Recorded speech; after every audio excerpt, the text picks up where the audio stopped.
So everybody thinks that Angela Rayner is on manoeuvres to be the next Labour leader and Prime Minister. She's given an explosive speech at a pub in Westminster earlier this week, in which she's basically torn into Keir Starmer's leadership. She says that his immigration reforms are un-British and that Labour's failing to deliver on its big manifesto promise to change Britain for the better. But everybody in Westminster reckons she's got her eye on one thing, and that is the Labour crown. So they're expecting her potentially to launch a leadership challenge against Keir Starmer, maybe in May, when those local elections are expected to be awful for the Labour Party. Keir Starmer is facing mounting pressure from his own backbenchers over his leadership. People on the left say he needs to get back in touch with Labour Party's roots and adopt more left-wing policies. And people on the right of the Labour Party are terrified that they're losing votes hand over fist to Nigel Farage and the Reform UK party. There's been speculation for some months now that the PM, Keir Starmer, could face a leadership contest, maybe post-May and those local elections are really bad, but if not then, maybe after the summer. Keir Starmer, kind of desperate to shore up his position in number 10, obviously wants to stay on as Prime Minister.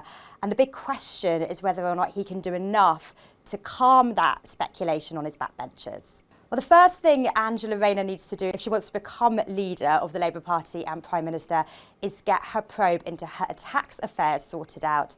HMRC are investigating her for not paying full stamp duty, and she needs to get that cleared before she could possibly go for the number 10 job. Otherwise, she needs to get the support of at least 80 Labour MPs who need to back her. That'll trigger a contest, kind of trigger a challenge to Keir Starmer. And then it's all about whether or not she would win it. But she's got other rivals who are also interested in the top job, namely Wes Streeting, the ambitious Health Secretary. Defence Secretary John Healey apparently fancies the job and thinks he could be a unifying figure.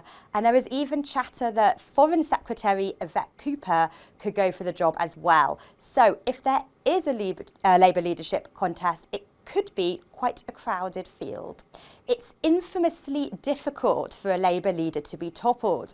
It's not like the Tory party, where the rules basically let angry backbenchers dispatch their leaders quite easily, which is why we saw so many Tory prime ministers ousted in the last government.